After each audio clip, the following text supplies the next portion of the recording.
Good afternoon from Dumpling Mountain. If you're watching this on explore.org, this is Mike Fitz, a fellow with explore.org this summer, and we're going to be going live here on Dumpling Mountain, Ranger Andrew and myself, in just about another couple of minutes, so please stand by.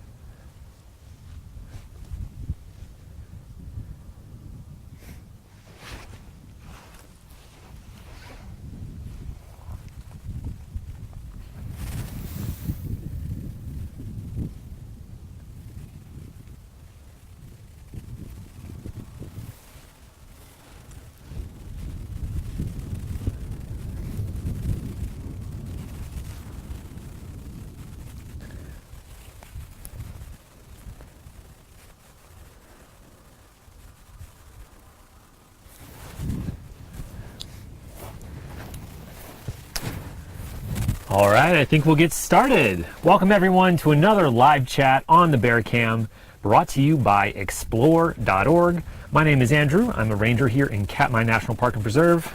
And my name is Mike Fitz. I am a fellow with explore.org on the Bear Camps this summer. And we are broadcasting live from Katmai National Park here in Southwest Alaska, celebrating its centennial year this year. Our 100th birthday first became a national monument in 1918, protecting some of the amazing geology here in the park. And we're broadcasting specifically today from on top of Dumpling Mountain, far above Brooks Camp, the Brooks River, and the famous waterfall. We're about 2,500 feet up here, Mike, which may not seem like a lot, but considering we're starting near sea level, this is up here. We are up here on the tundra this afternoon. And it's enough to give us a fantastic view. Absolutely. I've had worse offices before. And part of the reason we're up here, we should say, you may have seen, some of our regular Bear Cam viewers may have noticed, over the weekend we had a bear pay a visit to the mic we have here on the webcam for Dumpling Mountain. Decided to investigate it and turn it into a plaything. Yeah, so there was a windscreen on the microphone itself. What remains of it. Yeah, and this is the remnants of it.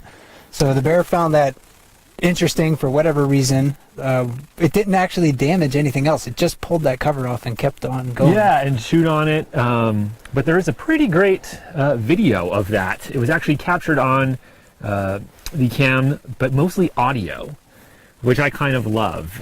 There's one brief part of the video where you can see the bear's back, but otherwise you hear the bear breathing and sort of chewing and gnawing. It's actually quite eerie in some ways. Right. The microphone was like in the bear's mouth practically. Basically. So it is a really great bit of audio to listen to. And you can find that on Katmai's Facebook page right now. Katmai National Park and Preserve on Facebook. It is up there. It is also on our Twitter page at Katmai NPS. Yeah, so we came up here. We're going to, just to make sure that nothing else was damaged, we'll put a new wind cover on there. Yes. And then we thought, well, it would be a great opportunity to maybe do a little bit of a live chat up here. So we'll be talking about a variety of things during the broadcast. For the first, 20 minutes or so, I think we wanted to talk a little bit about the salmon migration here, the anticipation that everyone's feeling. But before we get to that, I want to remind everybody that if you do have questions, make sure that you scroll down to the live broadcast page on explore.org. Go to that page, scroll down to the bottom of the page, and you can post a question in the comments there. And one of the great people at explore.org will be sending those questions to us. So we'll use the last half of the chat to answer your questions about Katmai, Dumpling Mountain. If you have questions about the mountain, questions about the salmon, or what the bears are doing right now, we'll do our best to try to answer all of those. Absolutely. And we should also note that we are aware we do have some audio issues. There is some occasional static that you might hear. We apologize. We'll work to get that fixed. As it turns out, broadcasting on top of a mountain in the middle of a vast wilderness, sometimes you have audio-visual issues. Right. So we will deal with that the best we can. Please bear with us. But we are broadcasting on top of Dumpling, overlooking Naknek Lake and Lake Brooks. And not just here in this area, but really the entire region, both humans and bears are currently filled with anticipation. Word on everybody's lips is salmon. When are they going to get here? Where are they? When does the show really begin? Yeah, I'm anticipating what's yet to come, and I think this is one of the more exciting seasons, probably the most exciting season in the whole sort of Southwest Alaska region. Yes. Because everybody is looking forward to the return of salmon. They're actively fishing for salmon out in Bristol Bay right now.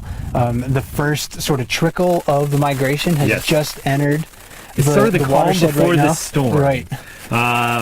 This is culturally, this is a very big deal for this part of the world.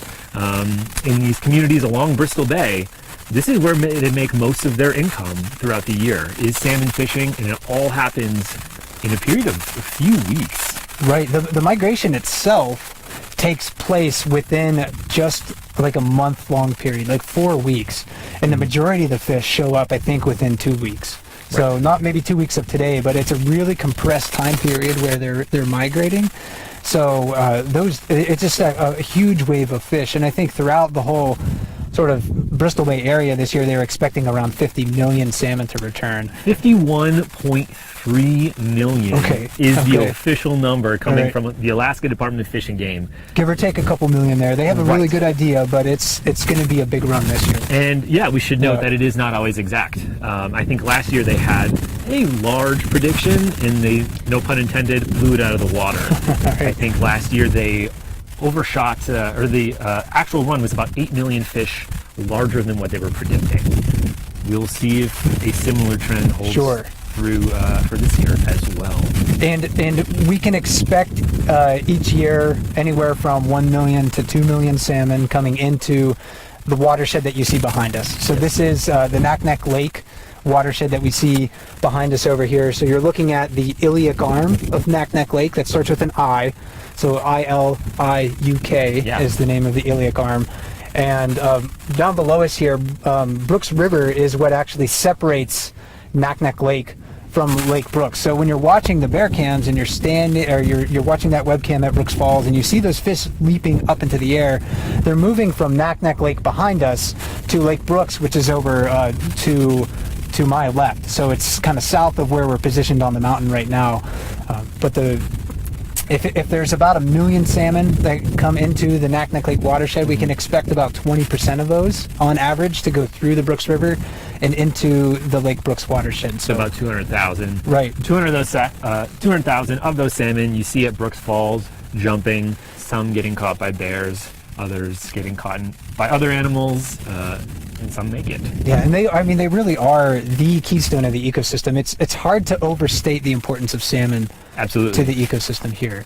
Everything, if you can eat them, you're gonna eat them. I mean, even if you don't physically eat them, their nutrients are spread throughout the ecosystem. Or you might eat animals that do benefit from the salmon in some shape or form. So we're talking about the bears, we're talking about the birds that eat the salmon fry, we're talking about the vegetation on the banks of the rivers and the animals that live in that vegetation. There's a whole web that is supported by these salmon. Those big monster 30-inch rainbow trout that people come to fish for in Brooks River, those are getting fat on salmon fry and salmon eggs. I mean, we wouldn't have, and seriously, the rainbow trout are this big and they're homegrown. I mean, they are not farmed or stocked in any way. These are all wild fish. Absolutely. Clean watershed, just fed by salmon coming in here. We caught a lake trout on Lake Brooks several weeks ago.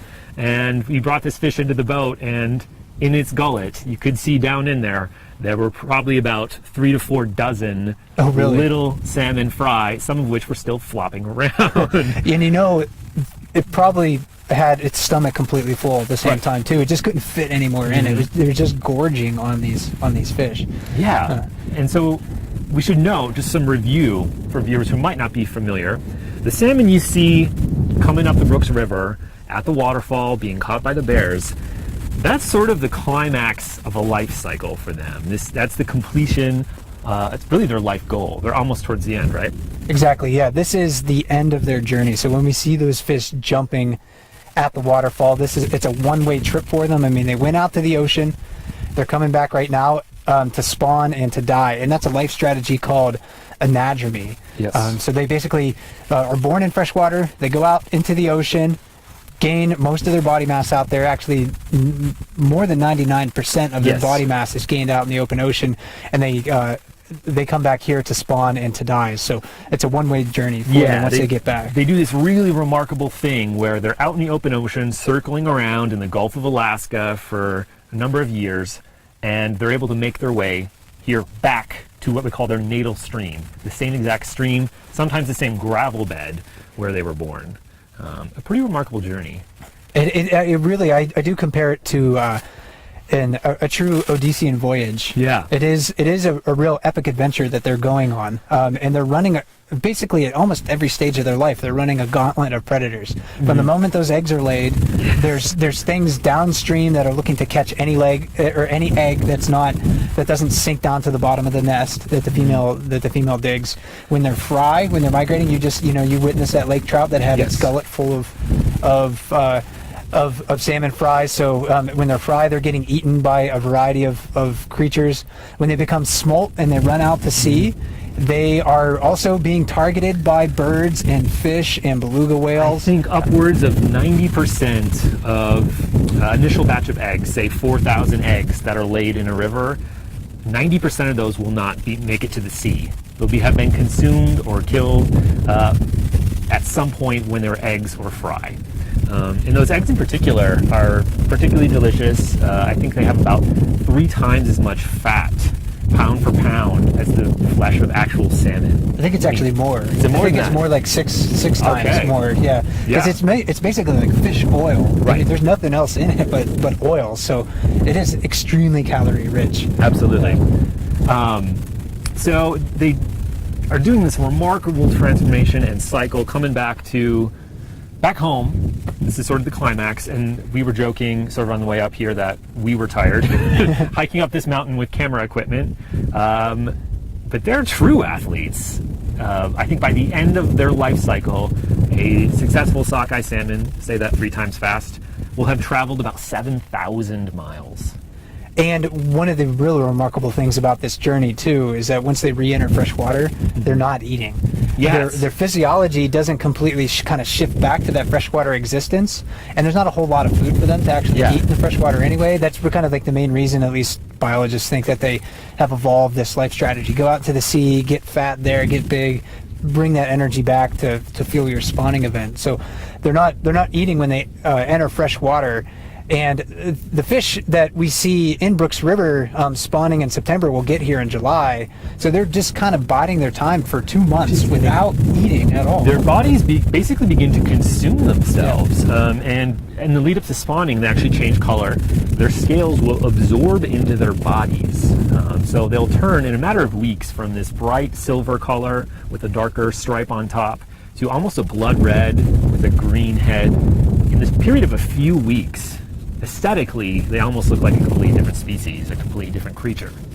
Very alien-like in a sense, yeah. And the males in particular look kind of menacing. Their faces will soften up and they'll develop what we call a kype, K-Y-P-E, this sort of pointed nose.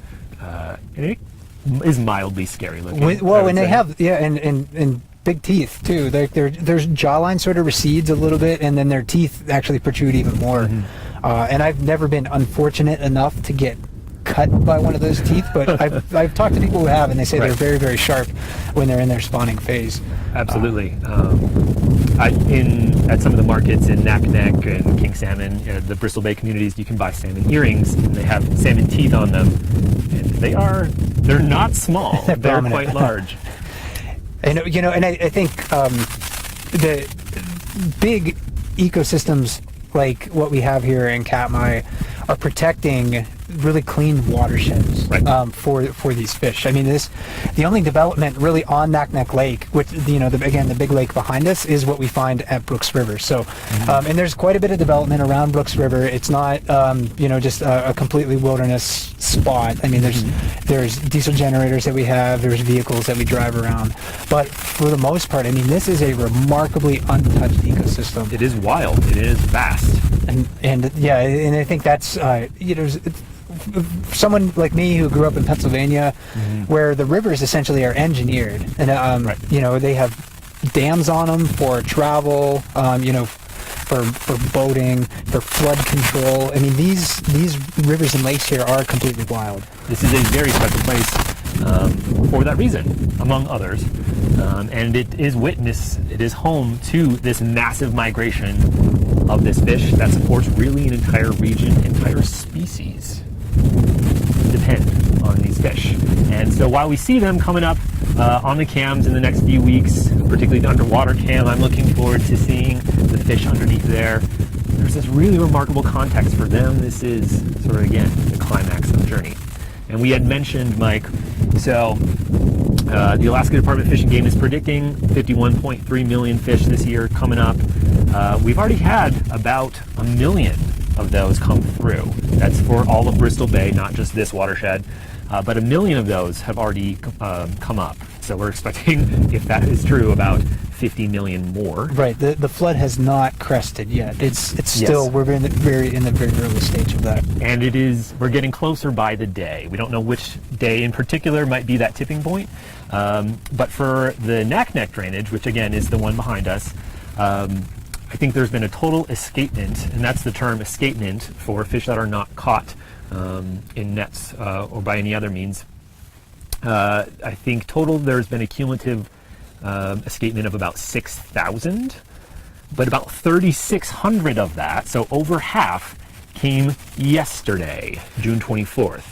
So, I mean, you can kind of picture, if we're at a graph, it's going to be going like this, right. Probably. It's a true sort of parabola. I mean, it starts with a real trickle, and then all of a sudden, boom, it just starts to increase exponentially until it reaches a peak, and generally that peak is around the first week of July, the end of the first week of July or so, and then it really starts to taper off, and we'll see salmon trying to jump the falls throughout the rest of the summer after that. But it is definitely a true parabola, and the peak is coming very, very quickly. Absolutely, and it is. We should note that is when we will see increases in bear activity as well. That is a common question we get: is how do the bears know that the fish are here? And part of that might be, they've been in this area. Bears tend to come back to this area year after year. They know roughly at that time of summer, this is when the fish are going to be here, but also they can smell it a bit too, right? I think once enough fish get into the river itself, and they start boiling too. We have a term for when you see a mass of salmon get spooked by salmon, all of a sudden it's just like the whole school has a panic reaction. Yes. And they all sort of just start swimming at once, and the water really does look like it's boiling with fish. Right. And I think that just kicks up a lot of salmon scent in the air. And once a few bears start catching those, especially, and they leave salmon parts around. Right. Yeah, the bears, their sense of smell is so keen, so profoundly good, that I think they can smell the fish in the air. And also they've grown up. Each one of these bears has grown up on a diet that's heavy in salmon. Right. So I think their circadian rhythm just kind of tells them it's about time to show up. Absolutely. And we are seeing a lot of bears in the area, but they're not really congregating or just staying in the river because they don't really have a reason to quite yet. The fish aren't there in the numbers that they will be. So we're seeing a lot of bears that are moving. So they'll come, check out the river maybe for a little bit and then pass on through, come back a day or two later. So mostly that's what we've been seeing on the webcams so far. So far, yeah. And I think as we continue to watch, you'll probably see glimpses of bears maybe more often than you'll see like a bear at the waterfall for prolonged periods of time. Mm-hmm. With that being said, we have seen a few bears fishing at the waterfall already, and I was able to see some last night, and that was actually pretty fun for me I was up there, right around, actually between 7 and 10 p.m., and I saw 4 different bears during that period of time, and a couple of them actually did catch some fish. Okay, do you know if it was salmon or trout or? Definitely salmon. Salmon. Definitely salmon that they were catching, yeah. So maybe the early arrivals in that way. And it is hit and miss for them at this time of the year. Right. We've seen some bears come down earlier, like midweek last week, I think. We had one big dude. His number is 747. He's maybe the largest bear I've ever seen. So he's a real monster. So and he came down and he fished, and he didn't really find anything last week, but a few last night. Some smaller bears got lucky. Yeah, and 747 specifically. Some people saw him several days ago on the webcams at the falls. He was checking out the jacuzzi. He's quite hefty now, and this is after he's probably lost a significant portion of his body weight over the winter. So you can imagine how mammoth he will be at the end of the summer. I mean, yeah, he is a real giant. Yes. I can't. When I saw him last September, Yes. he was absolutely the biggest bear that I've ever seen. And that fatness and their survival and the density of brown bears that we have here, again, is based on the fish, based on the salmon itself. The vast majority of the calories of a bear's yearly calories here is based on salmon. So 747 gets fat on salmon to survive winter hibernation. The bears also get fat on salmon to survive those springtime periods of hardship. Starvation. Because it is, yes, spring is a starvation season. When you come out of the den, there's really not a whole lot to eat. So you need fat reserves not only for the wintertime, but when you come out of the den for what happens, to get you to this period right now. If they can get to this period right now, they're pretty much, unless the salmon run fails, they're going to be good to go pretty much for the rest of the year. Soon. And the salmon that are going to be coming up from Bristol Bay. So we are 60 to 70 miles, would you say, from the mouth of the Naknek River? About that, yeah, about 60, I think. And salmon can travel up to about 30 miles a day in these lakes. A full day, about 30 miles. So when they start hitting the mouth of the Naknek River in large numbers, and the Alaska Department of Fish and Game does keep pretty close tabs on those numbers, you can check them out online. They have spreadsheets for each day. We'll be probably about 2 days away, 2 to 3 days, from really seeing large numbers of those fish appear here at the Brooks River. Right, yeah. And some days, like last year, I know that there were days where the escapement was tens of thousands of fish. Yeah. And then all of a sudden the river, again, was just flooded with salmon. And remember, not all of those fish are going to Brooks River. Not all of them are going to the Lake Brooks watershed. But yeah, on those big escapement days, you can expect a kind of a flood of fish coming, within a few days or so. It depends on their motivation, depends on if they can kind of find their way back. Yes. Because one thing that we haven't touched on is actually how they find their way back. Yeah, so it is a pretty remarkable process, right? We touched on this a little bit, but they're going to be spending most of their adulthood circling out in the Gulf of Alaska, and they have to navigate all the way back around the Aleutians in some cases, to Bristol Bay, which is a very large body of water, and then somehow in this maze of freshwater lakes and estuaries find their way back home to this area. And for a long time that was a mystery. We didn't really fully understand how it was happening, but we have a little bit better of an idea now, right? Exactly. Yeah, they're basically smelling their way back. Yeah. So as they are, when they hatch and they're fry, they imprint on the places where they were born from. They remember the unique chemical signature of that place. And then as they become smolt, then they run out to sea. They're also imprinting on basically the map of those watersheds. So they're smelling their way back, and there's a small percentage of them that go to a different place. Yeah. It's called straying. It's about 5% or so of salmon, sometimes a little more, sometimes a little bit less, but a small percentage will stray.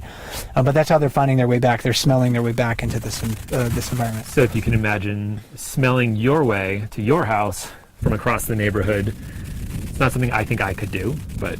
No. Yeah. And, I think the human sense of smell isn't that bad, but we are much more visually oriented creatures than something like a bear. And a bear has some pretty decent eyesight.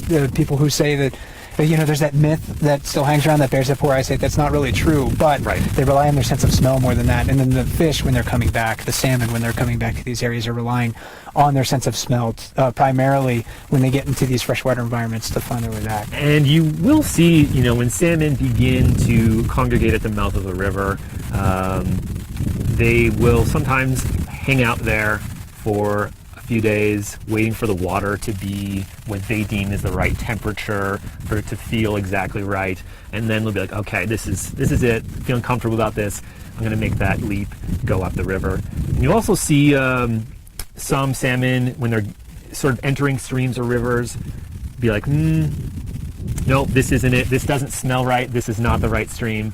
turn around and go try to find, again, the right place. But that straying you referenced, so a small percentage of salmon that will go to other bodies of water, that is how new bodies of water get populated with salmons. It's good for genetic diversity as well. Pretty important. Definitely. That's it, how they recolonize places after disasters as well. Like So, here, right. exactly. Yeah. So we had the massive volcanic eruption of 1912, the eruption of Nova Rupta, and the salmon run here stopped completely for 5 years. And possibly through straying salmon, this became repopulated. Yeah, definitely on the coastal side of things, on the Pacific side of the park. Yeah. Because a lot of ash, like there was upwards of a meter or more of ash that fell, downwind of the volcano in those places. So everything was, it was just chock full of ash, and it wasn't suitable spawning habitat for a number of years. But they eventually made their way back. Yes. And on the Pacific side of the park, actually has extremely high densities of bears because of the rich food resources. One of them being salmon, of course. And actually, that kind of gets us maybe into one of our first questions. Of course, we want to move on to that. Yeah, because we we're can about begin taking questions. Yeah. We'll have to operate off of your device, Mike. Sure. Yeah, because we're about 25 minutes in, and I guess we should reintroduce ourselves in case you joined the chat a little bit late. We're going to be with you until the top of the hour, and my name is Mike Fitz, and I am a fellow with Explore.org to work with the bear cams this summer. And my name is Andrew. I am a ranger here at Katmai National Park Reserve.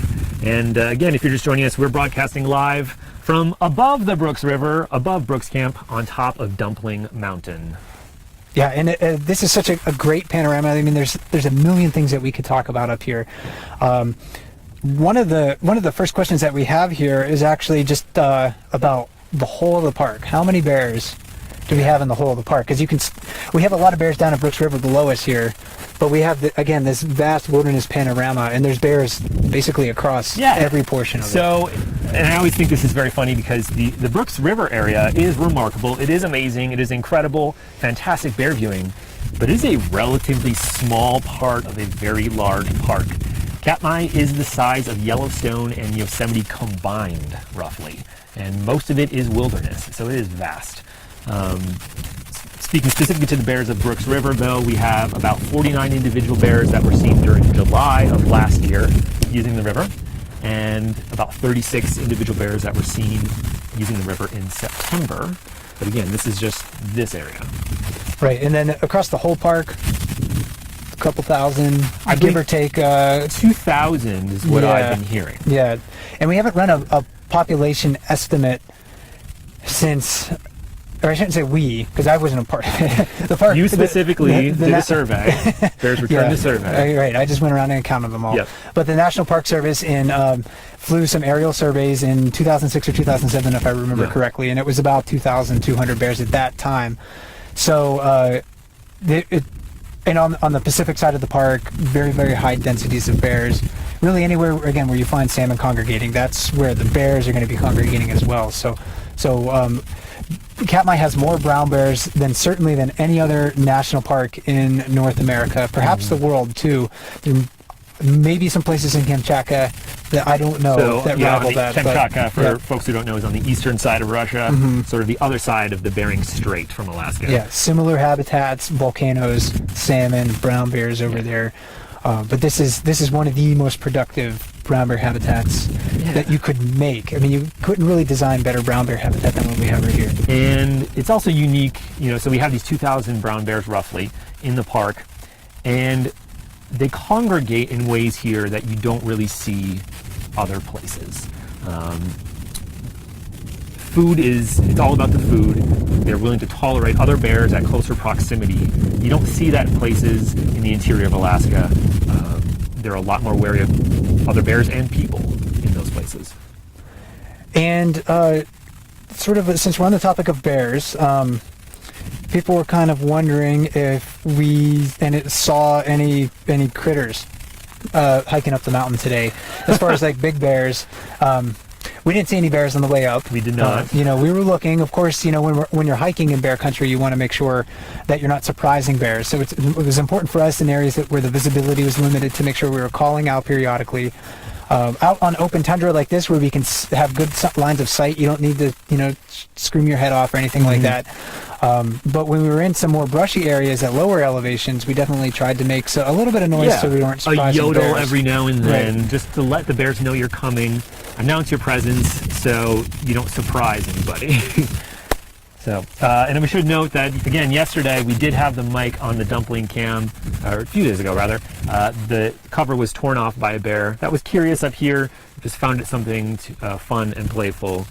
So they're up here, even though we're on top of a mountain, they're up here on this open tundra as well. And that's why, at Brooks River especially, or really anywhere that you go in Katmai, you shouldn't really be leaving anything unattended unless Yes. you have a pretty stout, nice electric fence to go around it, which is used quite frequently by backcountry travelers around here to protect your stuff, because bears have a very innate and strong sense of curiosity, and they're going to explore pretty much anything that's strange to them. They are very playful and sort of like babies.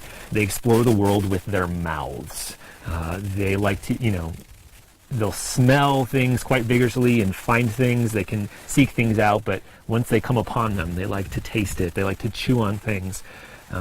One of the things I find fascinating about Brooks Camp is the corners of buildings even will have chew marks on them sometimes. We try to discourage bears from doing that for quite obvious reasons, but you will see chew marks on some of the buildings and platforms in Brooks Camp.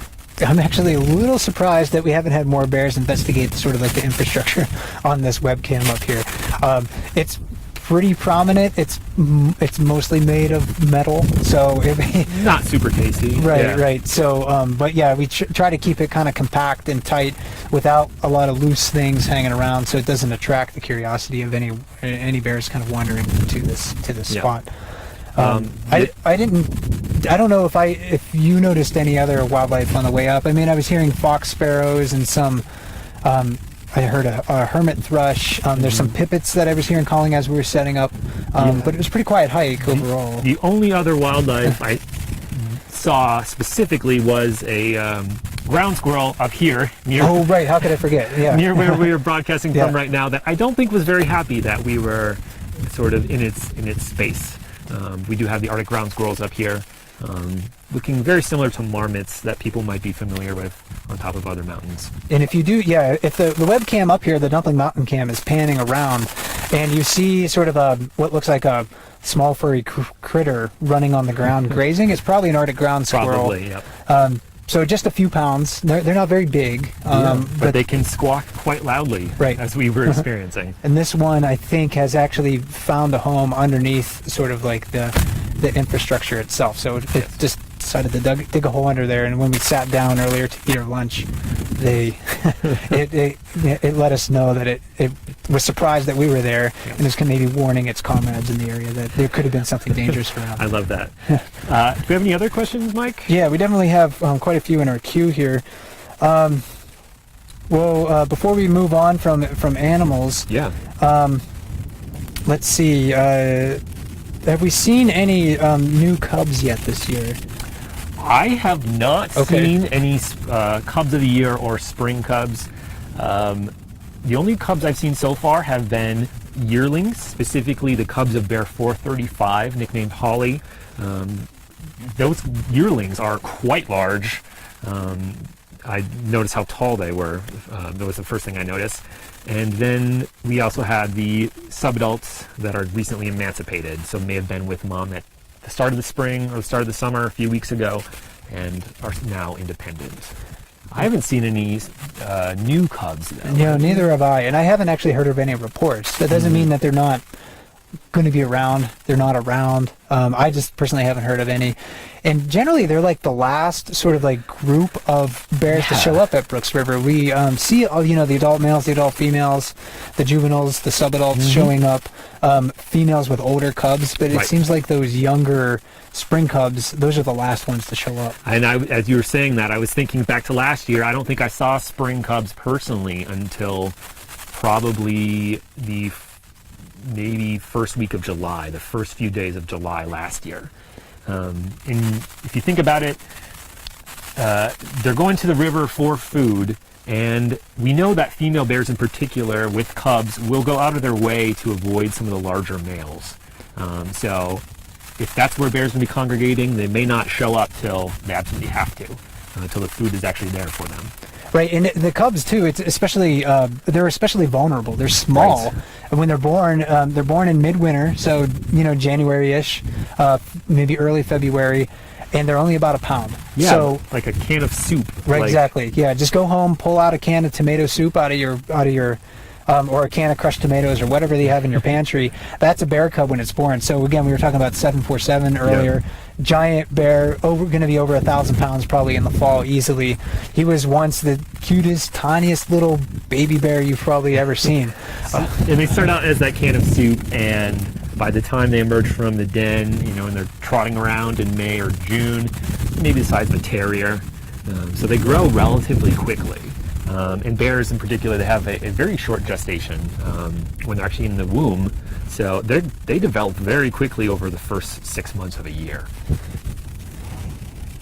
And let's see. Let's see. There might be one more bear question in here so far. Actually, there's a couple more, and we'll move on to another topic here in just a bit. But how many salmon do you think it takes for a subadult that they need to consume to hibernate successfully and survive that winter period? That is an excellent question. I don't know the answer to that one. Do you? I don't know. We could speculate. A former wildlife biologist here did estimate, and when I was talking to her a number of years ago, so I could have, my memory of this could be a little bit off, but a number of years ago, she sort of estimated that an adult bear would need maybe about to eat the equivalent of the energy that one salmon brings to them to survive winter hibernation. So that was not a clear way of saying it, but they need basically a salmon's worth of calories every day in the winter. Every day during the winter. So they need to have that stored up. Right. And for perspective, a full-grown salmon is probably about 4,000 calories. So they'll need to have that for every single day stored up in their body while in the den. And that's for adult bears, but of Yes. course, younger bears, those sub-adult bears, and again, if to define those are bears independent of their mother, but they're not fully mature. They're between probably 2.5 and 5.5 years old or so. They can gain body mass on less caloric food sources. So if you're a big bear like 747, it's not worth it for you to graze on vegetation, although they'll do it. But they burn more calories grazing on grass than they gain out of it. But a younger bear, especially in the springtime, can actually start to gain back some of any of the mass that they've lost during hibernation by grazing on some of that emergent vegetation. So they don't necessarily need to eat just salmon, of course. Bears are omnivores, like us. Their diet, opportunity eaters. exactly. Yes. Yeah, their diet is maybe just as varied as a human's, maybe even more so, because they can eat carrion, stuff that would make us sick. They just hoover it down. They don't really mind it at all. And for obvious reasons, salmon might be the most beneficial. It is fatty. There's a lot of protein there. It's very dense, but there was a study that was done recently in Lake Clark National Park, which is sort of Katmai's sister national park to the north. They studied brown bear diets up there and actually found that there's pretty remarkably high percentages of vegetation in a lot of their bears' diets. So there is a bit of a sweet spot. Getting salmon and fishing can be very labor intensive. It's a lot easier to graze. So there is sort of an equation. How do you maximize efficiency between spending calories by pursuing food and just, grazing and taking it in, even though it might be less calorie rich? Yeah, it does boil down to the economics of energy. Yes. If it's worthwhile, they're going to do it. So you see bears grazing along the river, probably gives them some benefit, at least nutrient-wise. And of course, bears need a variety of nutrients. They just can't get everything that they need from salmon. They can get most of the calories, but they still need a few other things. They need veggies too. Exactly. Yeah. So a well-balanced diet is important for bears, just as it is for humans. So eat your vegetables, kids. A well-balanced breakfast. Yes. Okay. And one more bear question here, maybe before we get to some of the habitat around here. Spring cubs, they leave the falls as, kind of short, round things in the fall and sort of return with, as yearlings. They're kind of looking a lot lankier. Right. When they come back in the following spring. So when does that sort of physical transformation take place? Do you have an idea on that? It's a good question. I'd have to think about it for a moment. Transformation basically from giant balls of lint to right, just big butter balls to yes. like lanky, yearlings. Well, so they're still growing during the winter months.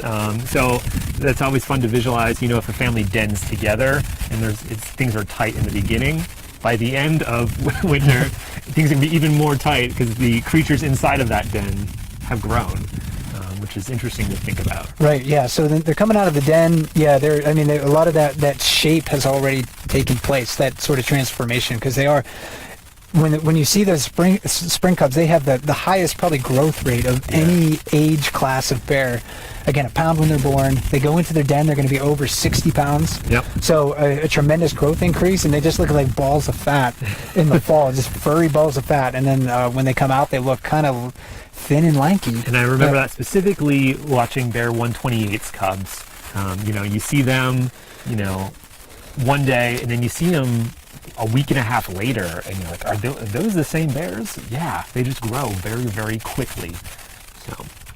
And some people were kind of asking a little bit about the plants, and we were on that topic with bears, talking about how bears do need to eat a little bit of berries, sedges. Yeah, right. Yep. And some people wanted to see if we could give them a little bit of a close-up of some of the vegetation here, and maybe talk about some of the important food plants that bears could find up on the mountain later in the summertime. Yeah. We don't have any berries in season right now, and in fact, there's a little bit of blueberry here. There's some crowberry that we can show people. Sure. Maybe some other flowers as well. So, let's see. Do you want to jump behind the cam, or? Yeah, we can try to pan, see how this goes.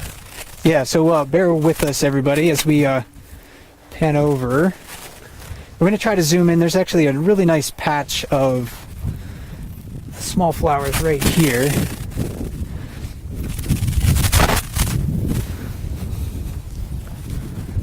So on this tundra habitat on Dumpling Mountain, you can see behind me there's very few tall shrubs, and actually everything that's growing in my immediate vicinity is just dwarfed. So it's ground hugging, and this is a growth adaptation that allows these plants to survive pretty harsh conditions up here.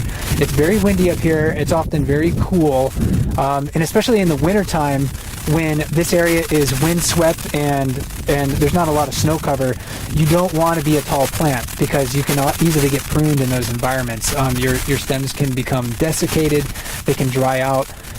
So down on the ground is where it's going to be warmer, and if you need to take advantage of a very short growing season, then being on the ground where the soil is warmer and maybe you can photosynthesize at a more efficient level is going to be much to your advantage. And right here, there is some alpine azalea. They're one of the earliest blooming flowers that we have up here, very tiny pink flowers. We have some willows nearby, of course. Most of this ground cover here that we're seeing, though, is actually a plant called crowberry. And that crowberry is it's a blackberry. It's about this I guess the shape of a blueberry, but it's very dark, just like the feathers on a crow or a raven would be. And I like them. I think they're tasty. They are edible. Andrew, I don't know do you like crowberry? Or they're somewhat bland. They don't have a lot of flavor. It's more about the texture. Yeah. If they're overwintered, they do get a little bit of sweetness. Okay. Yeah, they are. I think for a lot of people, it's kind of an acquired taste. They're also very seedy, much more so than a blueberry. Right. So sometimes people don't like that. But I have been known to partake in a lot of crowberries when they're in season, and bears will come up here in August to graze on those. And Dumpling can't have a lot of blueberries as well. So August is really when the berries start to come in season, particularly late August. It's not really a midsummer thing. It's kind of like a later summer deal up here on Dumpling Mountain for the berries. So bears will migrate away sometimes from salmon streams later in the year to take advantage of these fruit plants. And eat, again, like we were talking about before, eating a combination of salmon in your diet and having vegetation in your diet, really that's like the sweet spot that allows these bears to gain the most body mass. So just a little bit about the plants. There's not too much blooming around us right here, but Dumpling Mountain has a variety of habitats. And as we were walking up on the mountain or so, we did pass through quite a lot of those. And Andrew, one of the questions that we had been asked is, what was the hike like? Like, how long did it take us? What did we ended up, what sort of habitats did we pass on through? Yeah, so I always recommend this hike to visitors who happen to visit Brooks Camp, just because, we do come see the bears, but we're surrounded by these amazing mountains with this fantastic open tundra. And one of the things you were talking about, the species here, I love tundra because it is this dense patchwork, a quilt of all these different species bedded together, very closely knit together, almost like a quilt. So this is probably one of my favorite habitats in the Katmai area. But the hike is relatively steep up here in the beginning. Once you get to the open tundra on top here, it's really smooth sailing. It's relatively flat, it's open, less thickets, less alders you have to sort of push your way through. And wide open views don't hurt either. Yeah, if you don't have a trail in Katmai and you're doing cross-country travel, it's rough going around here. It's when you're below the tree line, it's nice when you're up on the tundra. It's like, oh yeah, you kind of easy walking, relatively speaking. But when you're down below, bushwhacking, it's a rough go. And we should note, Katmai is mostly trailless wilderness. There's not an expansive series of trails like there are, in other national parks. I referenced Yellowstone and Yosemite earlier because we are the size of those two combined. Yet they have many more trails than we do. This is mostly wilderness, in a lot of ways, sort of untouched in that way. Yeah, I think, what is it, like 5 or 6 miles of maintained trail at most? And this is about 4 of it, or something like that, yep. We also have a few trails, short trails in the Valley of 10,000 Smokes, through the volcanic territory out there. What else do we have, Mike? Yeah, so let's see. Can 747 fishing in the jacuzzi be seen from up here right now? I actually left my binoculars in my backpack. I don't think we can't quite see 747 in the jacuzzi from here. Well, we can't really, we can't see the jacuzzi well, but I will say that when there are bears in the lower river, if you have binoculars, you can tell that they're there. You can see these dark dots in the river. All the way from up here, you can see them. Do you want to talk about, features of the river that we can see up here? I'll get behind the camera and sort of like zoom into that area. Absolutely. Yeah. So we are up on Dumpling Mountain, again, at about an elevation of approximately 2,500 feet, which, if you're comparing that to mountains, other places in the lower 48 or in Alaska, that doesn't seem like much, but we are starting basically on the coast, and so starting at sea level. So we are up here on Dumpling Mountain. You can see the Brooks River there down below us, curving pretty seriously. The river itself is about 1.5 miles long. So it is a relatively short river, but it is important, again, for the salmon and a congregation of bears. Near the mouth of the river, we do have Brooks Camp, which is a developed area. We do have about 13,000 visitors every single summer who come visit Brooks Camp, mostly for bear viewing, also for fishing. So Brooks Camp itself would be to the left from this perspective at the mouth of the river. And then on the right-hand side, if you guys can see, I'm not sure how zoomed in you are, Mike, but we do have what we call the Q, which is a National Park Service barge. People may see that on the lower river cam specifically, if you're guys watching that cam regularly. But that's what that is. That is a Park Service barge. We use it to transport equipment and vehicles out here to, again, this very remote location. It's really the only way we can do that. So we are looking at that on the right side of the river. And to the right of that, we have it's a pond. It's what we call the beaver pond here. There is a trail that goes to that. It is relatively short, but there are beavers in there. We've been seeing quite a few of them recently. We've also seen moose there recently as well. And you'll follow the Brooks River up, and you go into Lake Brooks. Again, this is sort of the water that flows down through the Brooks River out to Naknek Lake. And Mike, feel free to chime in here. As we go up to Naknek Lake, we do have what we call the moraine, which at one point there were massive glaciers coming down from the mountains.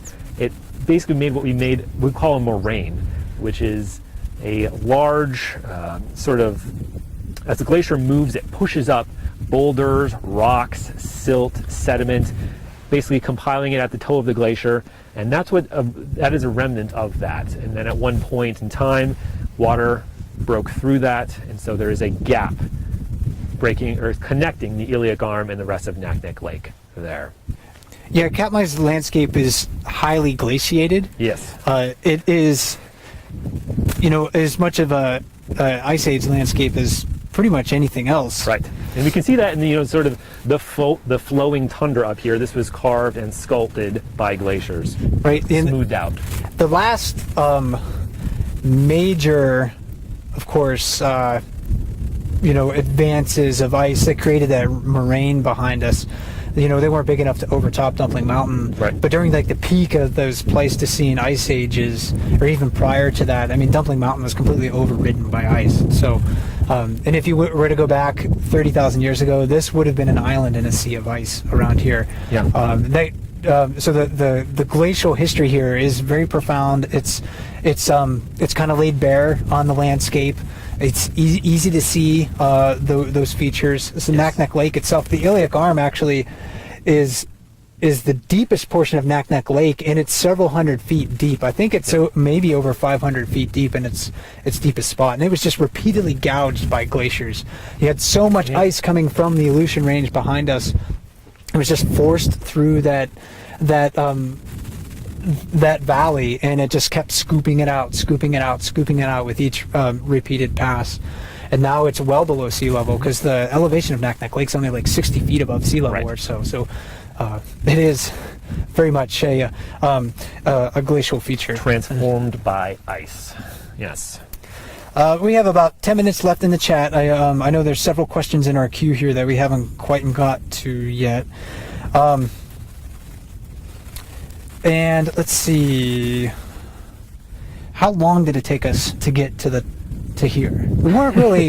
We weren't going slow. We weren't running either. We were not running. Walk. We were moving pretty quickly. I think we probably left Brooks Camp a little before 11 this morning, maybe, and we were up here.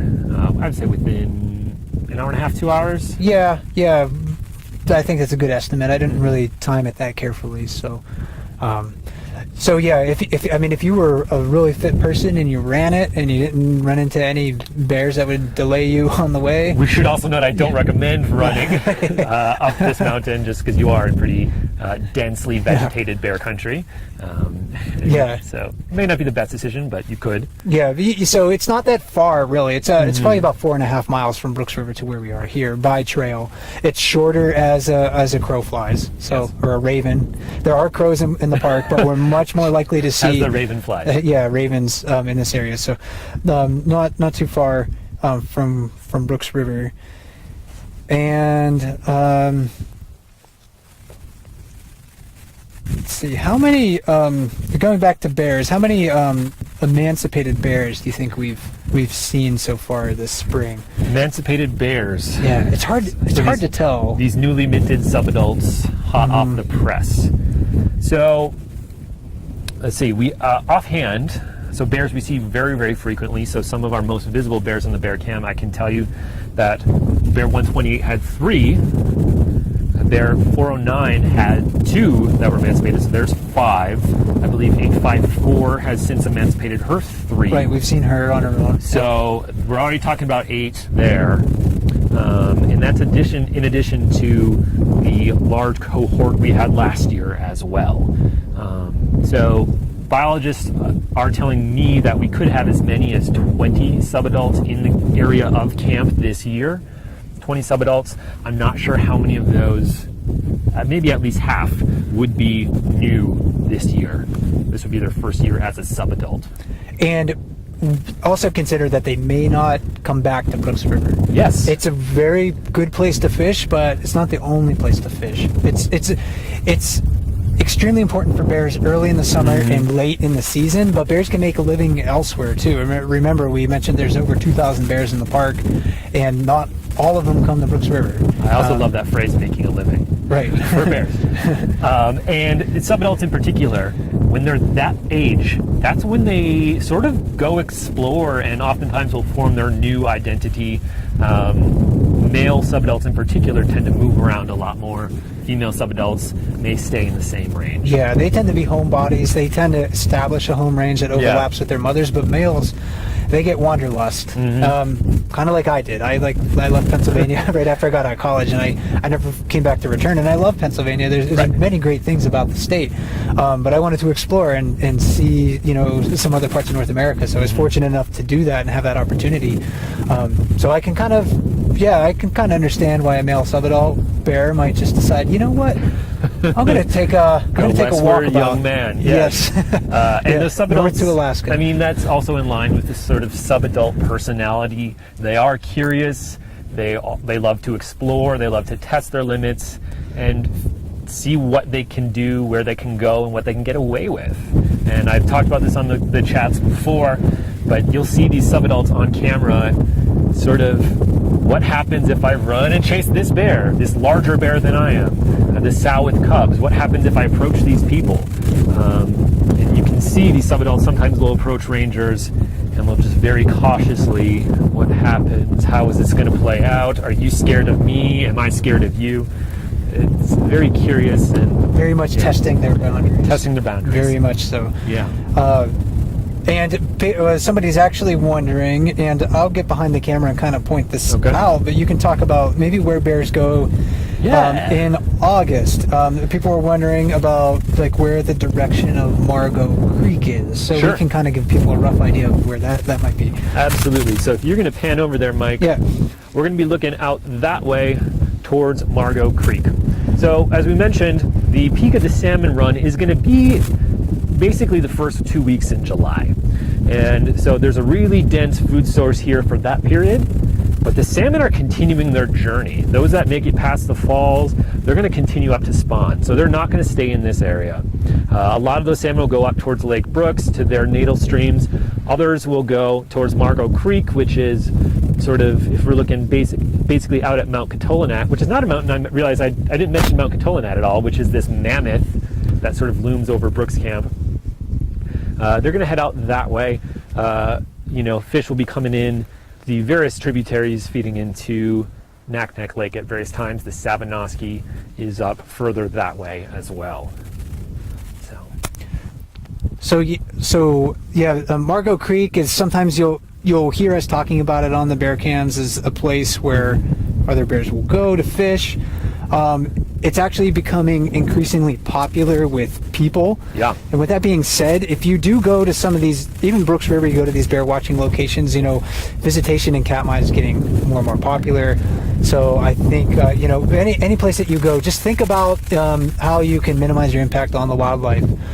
Margot Creek is a place that a lot of people didn't used to go to, and here we are talking about it. Right. So, but the secret's out. It's been out for a number of years. Yes. So when you go to those places, do be very conscious about how you're impacting the animals in those locations. Because, we may be on our vacations here for a short little bit to see some bears, but again, we wouldn't have large bears like 747, like bear 856, like Otis, bear 480, a bear that people, rarely looking forward to seeing. We wouldn't have large bears like that if they don't get their fill of salmon during those younger years. So it's really important that, yes, we can visit these places, but we need to let the bears be bears, have their space, and feel comfortable eating. Yeah, I think the most important thing for anyone to do is just to give bears room. Yeah. It's very tempting to be in an area where you can get really great close-up photos of bears, but bring binoculars with you, bring a long lens, behave in a predictable manner, stay in groups, try to stay out of the bears' line of travel and the places that they need to feed when you're thinking about that. So that's just something that I think as you're planning a trip here to Katmai in the future, if you're ever thinking about that, just to keep in the back of your mind.